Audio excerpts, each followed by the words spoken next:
It was the kind of estate people only saw in glossy magazines. A wide stretch of manicured lawn, oak trees lining a long driveway, and a stone mansion that seemed to rise out of the earth like a monument to old money. For generations, the Montgomery family had called this place home, and for as long as anyone could remember, wealth had always seemed to run thicker than blood in their line. Inside those walls lived Evelyn Montgomery, 71 years old, a woman who had inherited not only her parents' fortune, but also their air of untouchable elegance. To the outside world, she was the embodiment of Southern class. Silver hair swept neatly into a bun, pearls at her neck, a voice that carried both warmth and command. Yet behind the heavy curtains and locked gates, she was a woman in the twilight of her life, grappling with a silence that even money couldn't fill. Her days had long fallen into routine. Morning tea by the window overlooking the gardens, letters from old friends who mostly lived far away now, and long evenings spent in the library where the grandfather clock was often her only companion. The mansion, though beautiful, had become cavernous and empty. Her husband, Harold, had passed nearly 2 decades earlier, leaving behind only framed photographs and an echo of laughter that seemed to haunt the halls. Her children, 2 daughters and a son, had built lives of their own in distant states. They called occasionally, visited rarely, and though Evelyn never spoke of it aloud, the loneliness carved into her more deeply than age ever could. There was, however, one constant presence who made life a little less hollow. Samuel, the gardener, a man in his late 50s with skin browned by the sun and hands roughened by decades of work, had been with the family longer than most of her relatives. He was the one who trimmed the hedges into neat symmetry, who coaxed roses into bloom each spring, and who always seemed to know when Evelyn needed a kind word. Neighbors often remarked that Samuel seemed more like family than employee, and truthfully, Evelyn felt the same. She trusted him, confided in him in small ways, never about money or inheritance, but about simple human things. The weather, the quiet ache in her knees, the way she sometimes dreamed of her late husband. In those moments, Evelyn's stern elegance softened, and Samuel, ever respectful, listened without judgment. Still, wealth attracts attention, and Evelyn knew she was watched, whispered about, envied. People in town spoke of her fortune as if it were public property, speculating on who might inherit, what she might do with her estate when the time came. The Montgomery name carried weight, but it also carried a target. That reality lingered in Evelyn's mind, especially as she aged. She had seen friends and acquaintances taken advantage of in their final years, manipulated by those who smelled opportunity in frailty.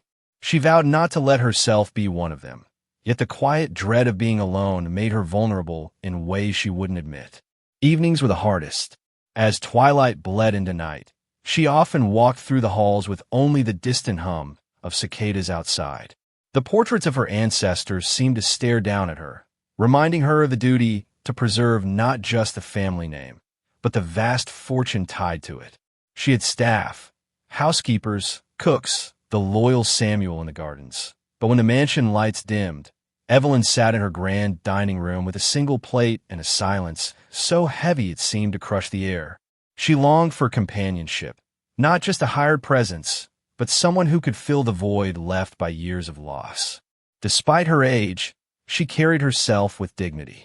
Her fashion was timeless, her stride deliberate, and her voice commanded respect in every room she entered. Yet the mirror told her truths she couldn't ignore, wrinkles deepening, hair graying, joints aching. She was acutely aware that time was no longer a vast horizon, but a narrowing path. And in that awareness grew a quiet desperation, the yearning to feel desired again, to feel that her life still held chapters worth living. Around town, whispers followed her wherever she went. Some admired her resilience, others pitied her solitude, and still others wondered if she would ever remarry. A woman like that, they'd say at the market or after church, ought to have someone by her side. Evelyn heard the gossip, of course, though she pretended not to. What none of them knew was that behind her composed smile and polite nods, she sometimes entertained the same thought. Perhaps, just perhaps, there was still room for love, even in the autumn of her years. And so the stage was set. A wealthy widow in her 70s, living in a mansion filled with echoes, watched over by a gardener who cared for her more than anyone else, and surrounded by a community that speculated about her every move. It was a picture of grace and fragility intertwined, the kind of story that seemed destined to unfold in ways no one could predict. What Evelyn didn't yet know, what no one in that small southern town could have imagined, was that her longing for companionship would soon open the door to a darkness far more dangerous than loneliness itself. He came into her life like a summer storm, sudden, electric, and impossible to ignore. His name was Richard Hale, 42 years old, a man with dark hair, slicked neatly back, a smile that seemed to draw people in, and a confidence that made him look like he belonged anywhere, even inside the gates of the Montgomery estate. They first met at a charity gala in the city, the kind of event Evelyn rarely attended anymore, but had forced herself to go to at the insistence of a friend. He wasn't sitting at the table of the wealthy patrons or exchanging business cards with lawyers and bankers. Instead, he was tending bar, shaking cocktails with an ease that caught her eye. He noticed her too, the silver-haired widow draped in elegance, her pearls catching the chandelier's light. When he leaned across the counter and said, "You don't look like you belong in a room this dull," Evelyn laughed in a way she hadn't in years. From that night forward, Richard was persistent. He found ways to see her again, delivering flowers with handwritten notes, calling to ask if she'd like company at lunch, reminding her, with every gesture, that she was not invisible. He knew just how to flatter without sounding rehearsed. "You have more energy than anyone here," he'd say. "Most people your age would be content sitting still, but you still sparkle." Words like those pierced through Evelyn's loneliness and wrapped themselves around her heart. The town whispered when she began appearing with him at restaurants, the farmer's market, even Sunday church service. Whispers turned into rumors when the age gap became impossible to ignore. Nearly 3 decades between them. But Evelyn brushed it off. For the first time in years, she felt seen, adored, alive. Richard had a way of blending attentiveness with mystery. He brought her coffee in the mornings, insisted on carrying her groceries, yet never shared much about his own past. What little he did reveal was polished. He claimed to have worked in hospitality for years, said he had no family left after his parents passed, and spoke vaguely of a fresh start. Evelyn, blinded by the thrill of being wanted, rarely pressed for details. Samuel, the gardener, was not so easily charmed.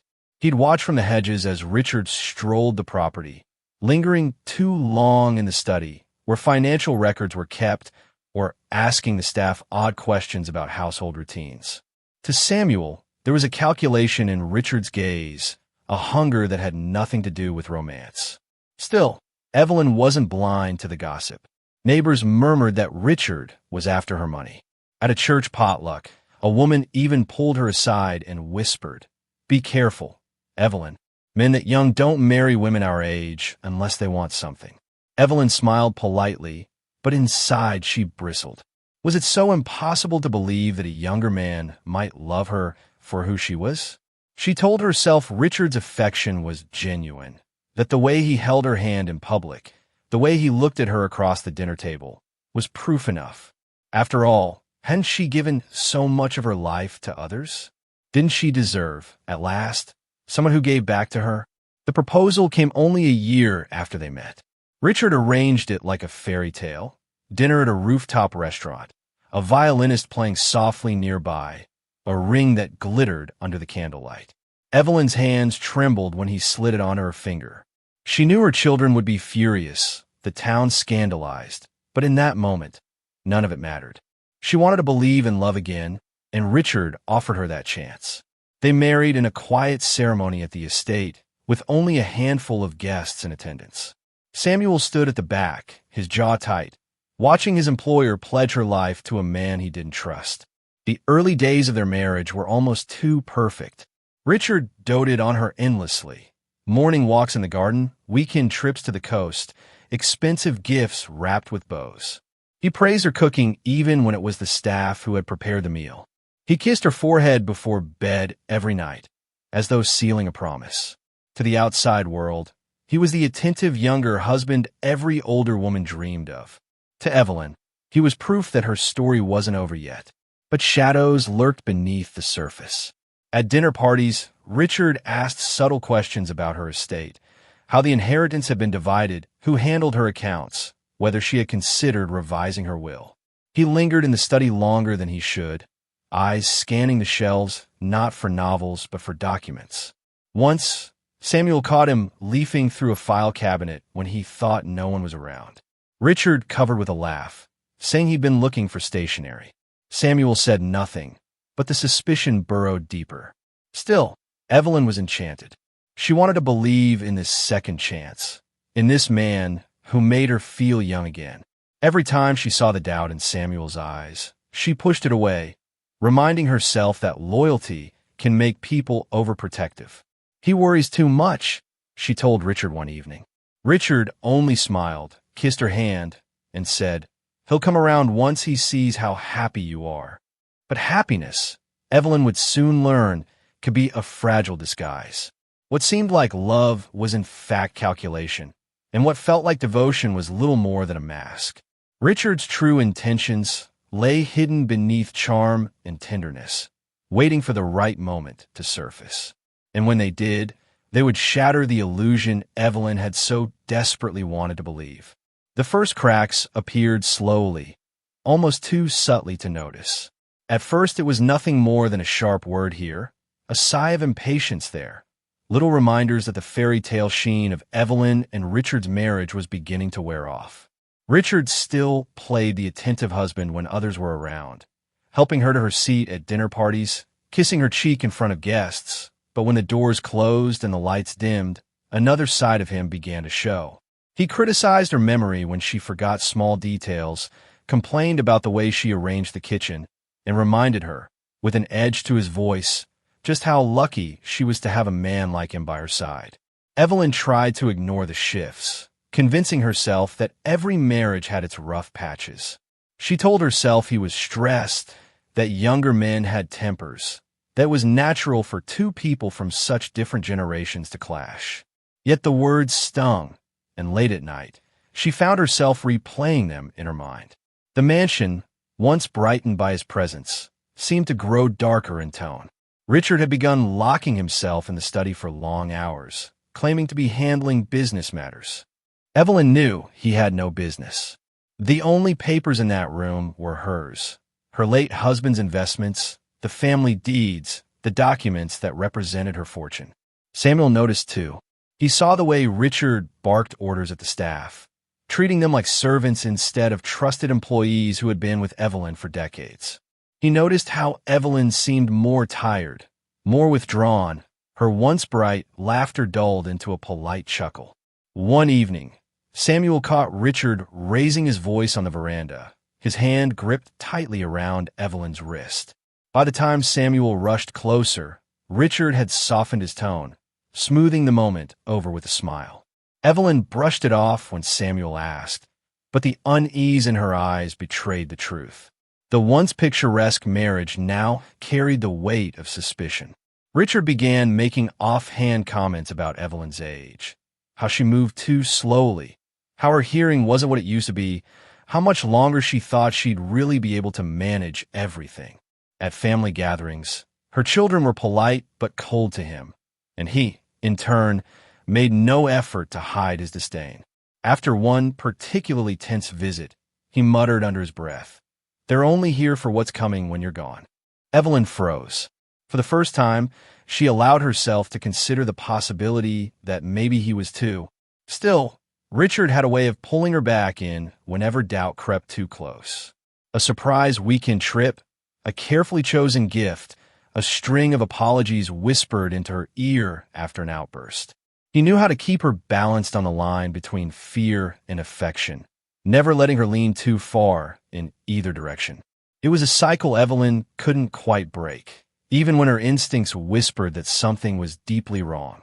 Samuel, however, wasn't bound by love's illusions. He confided quietly to Evelyn one afternoon while pruning the roses. "Ma'am, I don't mean to speak out of turn, but something's not right with him. You should be careful." Evelyn forced a smile and dismissed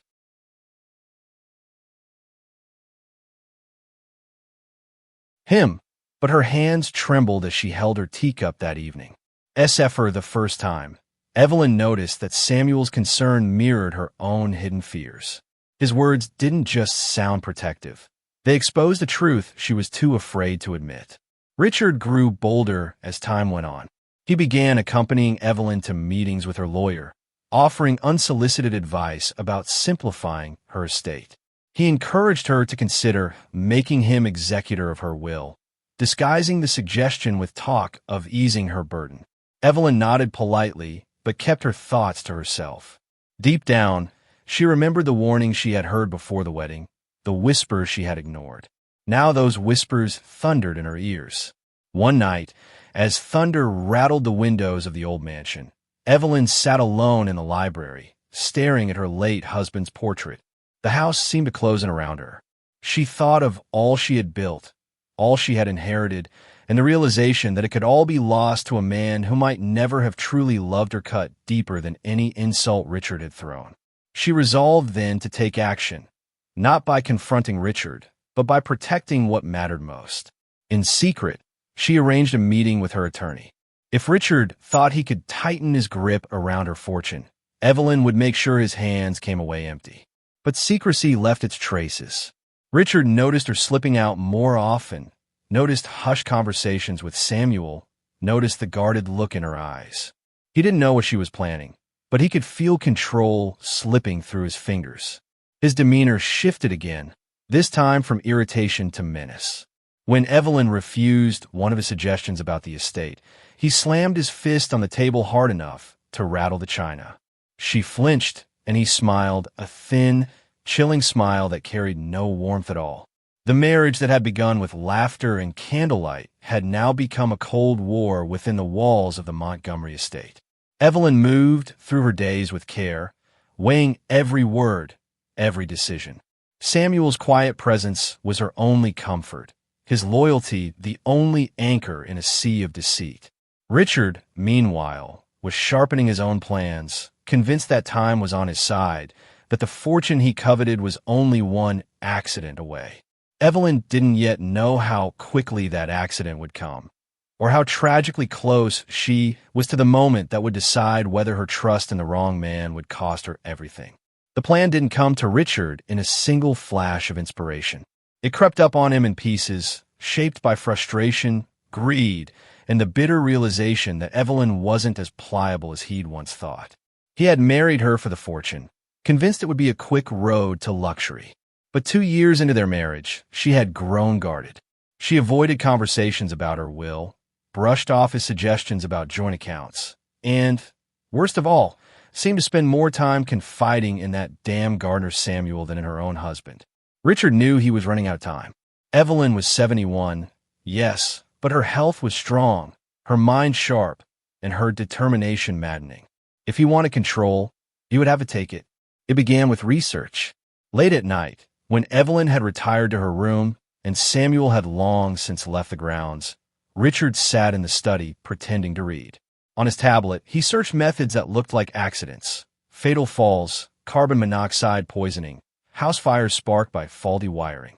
He bookmarked articles on how quickly sedatives could act, how easy it was for coroners to miss the signs if the dosage was subtle enough. He told himself it wasn't murder. It was just a way of hurrying along the inevitable. After all, he rationalized, hadn't she lived long enough? Wasn't his turn now? One evening, as Evelyn sipped sherry in the drawing room, Richard sat across from her, studying the staircase in the hall. The railing was polished smooth, the steps a glossy dark wood. He pictured her tumbling down those stairs, neck snapping under the force, and shuddered, not from horror, but from the thrill of imagining how quickly it could be over. But a fall, he decided, was too unpredictable. What if she survived? What if she broke a hip but lingered on, suspicious of him? He needed something foolproof. The fire idea came next. The mansion was old, filled with antique wiring and aging fixtures. A blaze sparked in the dead of night could pass as an accident. Evelyn was a heavy sleeper. She would never make it out in time. He could be the grieving husband who tried everything to save her. The insurance payout alone would keep him comfortable for life. Richard even staged a small test, fiddling with the fuse box in the basement to see how quickly sparks jumped. But fires, he realized, left too much evidence of tampering. Arson investigators were thorough, and he couldn't risk leaving a trail. So he settled on the simplest method: poison. A sedative slipped into her evening wine, followed by a staged accident to make it appear as though she had fallen asleep with a cigarette, or slipped in the bath, or collapsed from sudden heart failure. He began experimenting carefully, testing crushed pills in his own glass to check for bitterness, adjusting doses until the taste was almost undetectable. Evelyn, trusting as ever in the little comforts of routine, never noticed when her wine tasted faintly metallic one evening. Richard smiled to himself. She didn't suspect a thing. In the days that followed, he prepared the stage. He oiled the banister to make it slicker. He accidentally left the bathroom floor wet after a shower to test how slippery it could be. He moved candles closer to curtains, calculating how easily one careless flame might engulf a room. To anyone else, it would have looked like ordinary clumsiness. To Richard, it was rehearsal. Meanwhile, Evelyn felt the unease tightening around her. She had noticed Richard's watchful eyes, the way he hovered when she drank her evening sherry, the strange chill in his affection. And so she acted quietly. A visit to her attorney. Papers signed without a word to Richard. A transfer of the estate that would ensure, should anything happen to her, not a single dollar would land in his greedy hands. She didn't tell Samuel everything, but he suspected enough. One afternoon, while tending the roses, she had murmured, "You've always been loyal, Samuel. Remember that, no matter what happens." His brow furrowed, but she walked away before he could ask what she meant. Richard, oblivious to her maneuvering, grew impatient. He wanted the plan done, the fortune his. And so he chose the night. A storm was forecast, heavy rain and thunder that would mask any noise. Evelyn would take her usual glass of wine before bed. He would crush the pills finely, stir them in, and wait until she slipped into unconsciousness. Then he would place her in the tub, run the water, and let nature do the rest. A drowning disguised as a fainting spell. Clean, unquestionable, but fate rarely follows a script. That night, as lightning split the sky, Richard descended to the kitchen with shaking hands. He ground the pills into dust, poured them into the wine glass, and swirled until the liquid looked no different than before. Evelyn, seated in her armchair with a blanket draped over her lap, smiled faintly when he handed her the glass. "You're kind to spoil me, Richard," she said softly.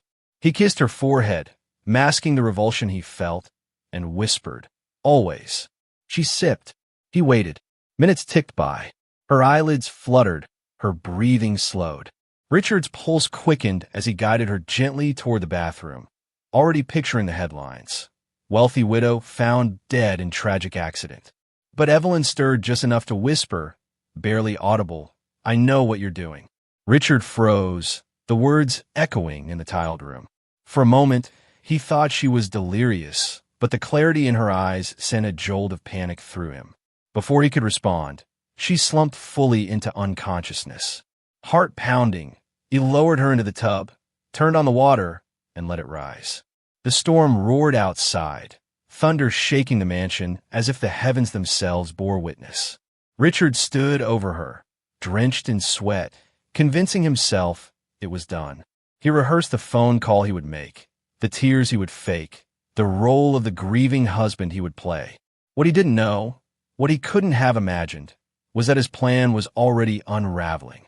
Evelyn's quiet preparations, Samuel's watchful eye, and the evidence he thought he had hidden so carefully would soon surface.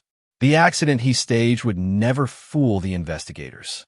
And when the truth came crashing down, it would not only strip him of freedom, it would strip him of the fortune he had killed for, a fortune that had already slipped from his grasp into hands he had never considered a threat.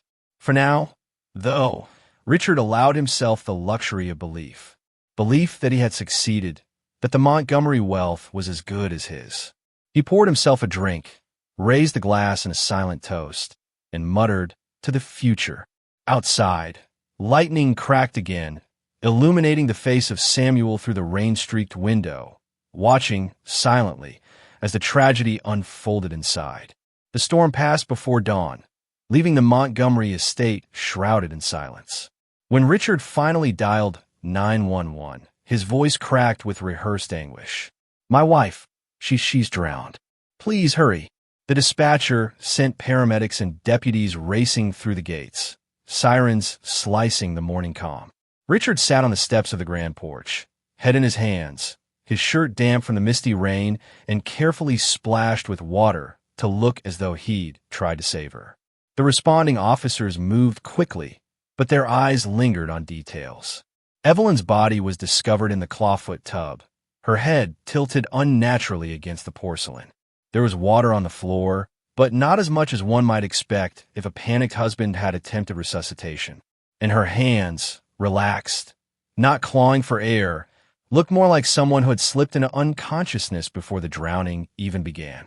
Richard wept loudly as they carried her out, but more than one deputy exchanged a doubtful glance. Detective Laura Carter, a seasoned investigator with a reputation for cutting through theatrics, arrived before noon. She had seen enough tragic accidents in wealthy homes to know they rarely told the whole story.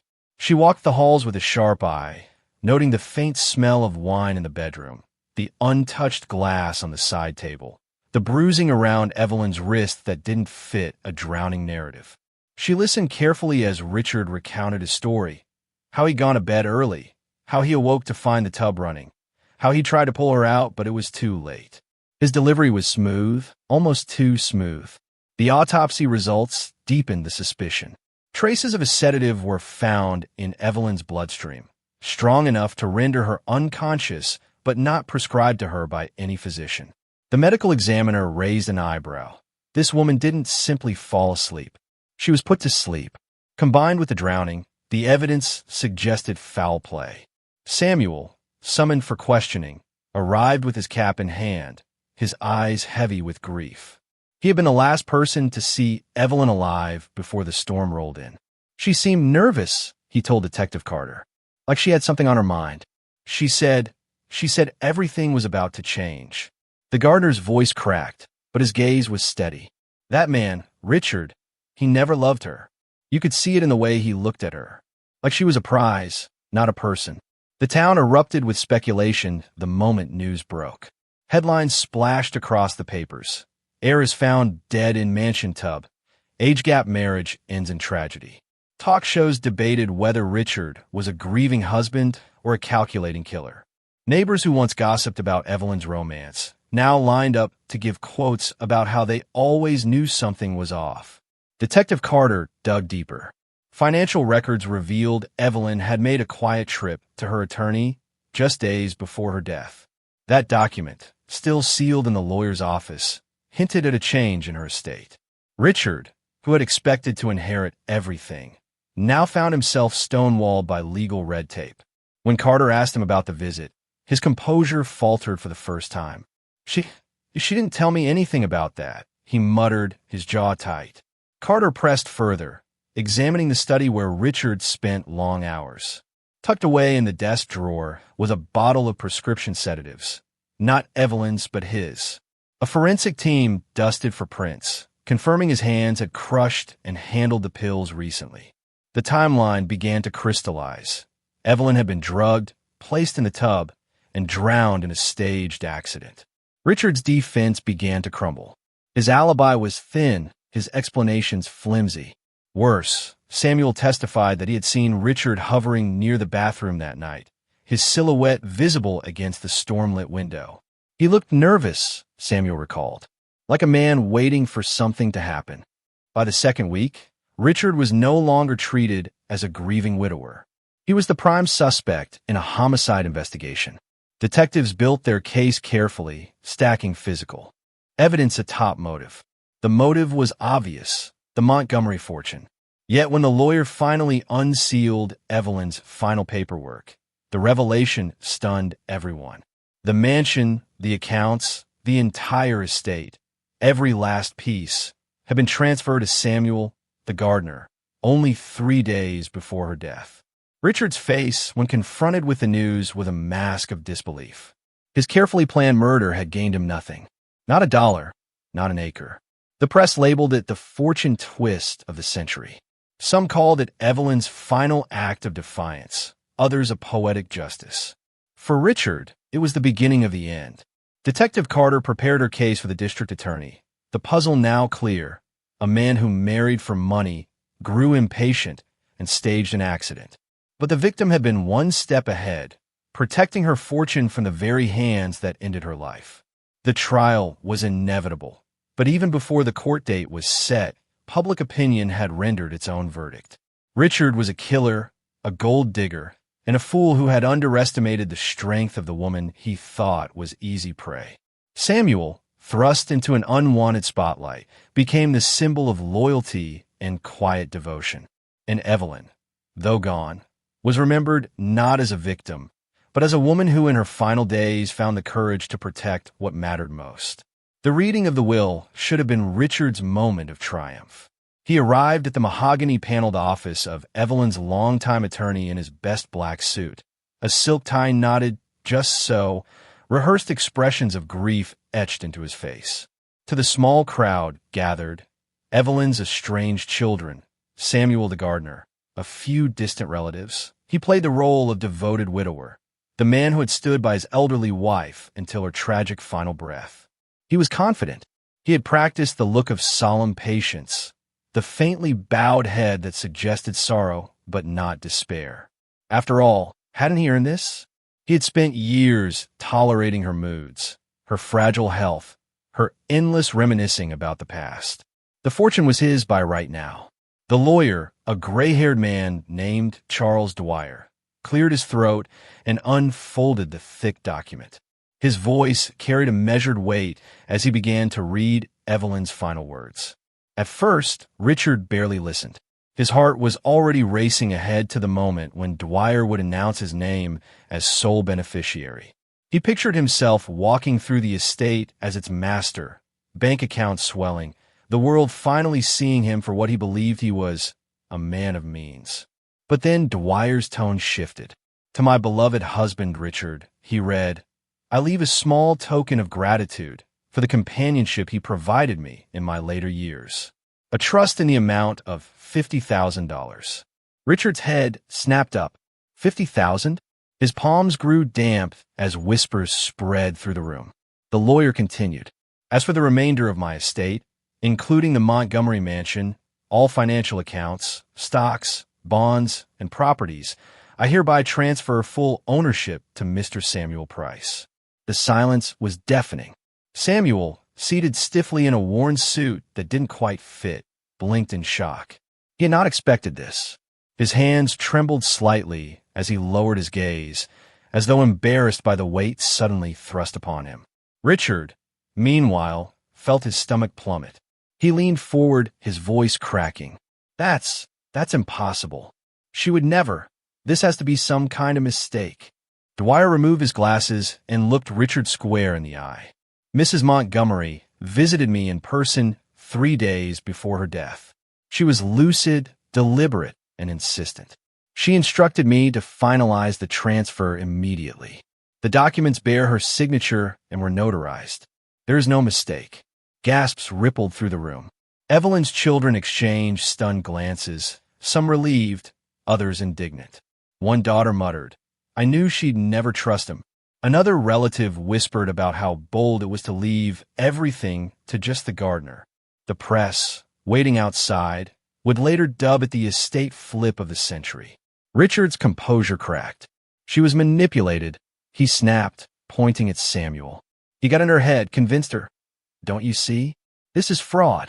His outburst drew sharp stares, even from those who had once doubted Evelyn's judgment. Samuel lifted his head slowly, his voice quiet but steady. I didn't ask for this. She made her choice. She knew what she was doing. The irony was bitter and undeniable. Richard had poisoned his wife, staged her death, all for wealth that no longer belonged to her when she died. His plan had collapsed under the weight of Evelyn's foresight. He had outsmarted no one. In fact, she had outsmarted him. News spread like wildfire. The widow who outsmarted her killer became the headline, splashed across papers and television screens. Talk shows buzzed with debate. Was Evelyn brilliant or reckless? Some praised her for securing her fortune with a man who had proven his loyalty through decades of quiet service. Others raised eyebrows, suggesting it was unfair to her children. But one point united them all. Richard had lost everything. Detective Carter seized on the revelation. "Mr. Hale," she told him during questioning, "your motive just evaporated. You killed for money that wasn't even yours. How does it feel knowing she saw through you before the end?" Richard sat silent, jaw clenched, a sheen of sweat glistening on his forehead. For the first time, his swagger deserted him. Meanwhile, Samuel's life changed overnight. The gardener who had spent 20 years pruning roses and mowing lawns now found himself heir to a multi-million-dollar estate. Reporters camped outside the mansion gates, snapping photos of him as he arrived each morning in his old pickup truck. He tried to keep working, insisting the gardens still needed tending, but neighbors watched with fascination. Some congratulated him warmly, calling it justice. Others whispered darkly, envious that a man of humble roots now held what generations of Montgomerys had guarded so fiercely. Samuel himself felt little joy in the windfall. He mourned Evelyn deeply. To him, she was more than an employer. She had been a friend, a companion in solitude, someone who valued his presence when the world overlooked him. The inheritance was not a prize, but a burden, a daily reminder of the tragedy that had brought it to him. For Richard, the humiliation was absolute. Stripped of the fortune he thought was his, he was left exposed, his greed laid bare for the world to see.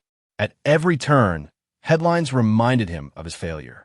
Husband loses everything to gardener he tried to outwit. Even in jail, as he awaited trial, inmates jeered at him, calling him Mr. 50,000. In a final twist of irony, Evelyn's voice lingered through her will. Dwyer read aloud her personal note, sealed and addressed to Richard. "I married you because I wanted to believe in love again. But I was not blind. I saw what you wanted. And so I chose to place my trust where it was truly earned. I hope one day you understand that money cannot buy devotion, and greed will never disguise itself as love." The words struck like a hammer. Richard stared blankly, fury boiling behind his eyes, but no rebuttal rising to his lips. Evelyn had spoken from the grave, and she had spoken with finality. Outside, reporters clamored for Samuel, microphones thrust toward his face. He offered only a short statement. "Mrs. Montgomery trusted me. I'll do my best to honor that trust." It was all he could say before slipping back behind the iron gates, away from the noise, into the quiet of the gardens she had loved. Richard's plan, years in the making, had dissolved into dust. The fortune he killed for was gone, forever beyond his reach. And in the court of public opinion, the verdict was already clear. He was not just a murderer. He was a fool who had been defeated by the very woman he thought too weak to resist him. The courthouse was packed on the first day of Richard Hale's trial. Spectators lined up before dawn, hoping to secure a seat in the gallery. Reporters swarmed the steps, their cameras flashing, microphones outstretched, eager to capture a case already being called the trial of the decade. The headlines had written themselves: a younger husband accused of murdering his 71-year-old wife for money, only to discover she had left everything to her gardener. The scandal was irresistible, a collision of wealth, betrayal, and poetic justice. Inside the courtroom, the atmosphere crackled with tension. On one side sat the prosecution, led by District Attorney Carling Wynn, a sharp, unflinching woman with a reputation for dismantling liars on stand. On the other sat Richard, dressed in a crisp navy suit provided by his defense, his hair slicked back as if he could groom away the stench of guilt. His once-practiced charm had curdled into a thin veneer of defiance. At his table, his attorney, Samuel Breyer, leaned close, whispering strategies. Richard's eyes flicked nervously toward the jury, scanning faces, searching for any sign of sympathy. The prosecution opened with a blow. "Ladies and gentlemen of the jury," Nguyen began, her voice steady, "this case is about greed. It is about a man who saw an elderly woman not as a partner, not as a wife, but as a bank account waiting to be cashed. And when patience failed him, he decided to kill her. But Evelyn Montgomery was not as blind as he thought. She left him nothing. She saw through him. And that, more than anything, is why he sits before you today, not just as a murderer, but as a fool who underestimated his victim." Gasps rippled through the gallery. Richard shifted in his seat, jaw tightening. His defense countered with a softer narrative. Richard was a grieving husband, unfairly painted as a villain because of his age difference with Evelyn.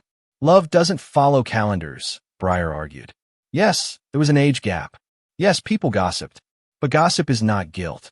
This was a tragic accident, twisted into a conspiracy theory because of greed. Not Richard's, but others who want the estate." The state's evidence told another story. Detective Laura Carter took the stand, laying out the timeline in meticulous detail. She described the sedatives found in Evelyn's system, the prescription bottle traced to Richard, the oil slicked on the staircase railing, and the stage conditions of the bathroom. "This was no accident," she declared. "This was calculated. Every step was prepared. Every detail designed to fool investigators." The jury scribbled notes furiously. The medical examiner followed, confirming the sedative dosage was strong enough to knock Evelyn unconscious. She didn't slip. She didn't faint. She was incapacitated, he explained. Photos of the bruising on Evelyn's wrists were passed around the jury box, drawing grim expressions. Then came Samuel, dressed in a plain suit, his hands folded tightly. He testified with quiet dignity. "I worked for Mrs. Montgomery over 20 years. She trusted me. She told me she was worried about her husband, that something was wrong. The last time I saw her alive, she said, 'Everything will change soon.'" His voice wavered, but didn't break. When asked about the inheritance, Samuel's eyes dropped. "I didn't know she left me the estate.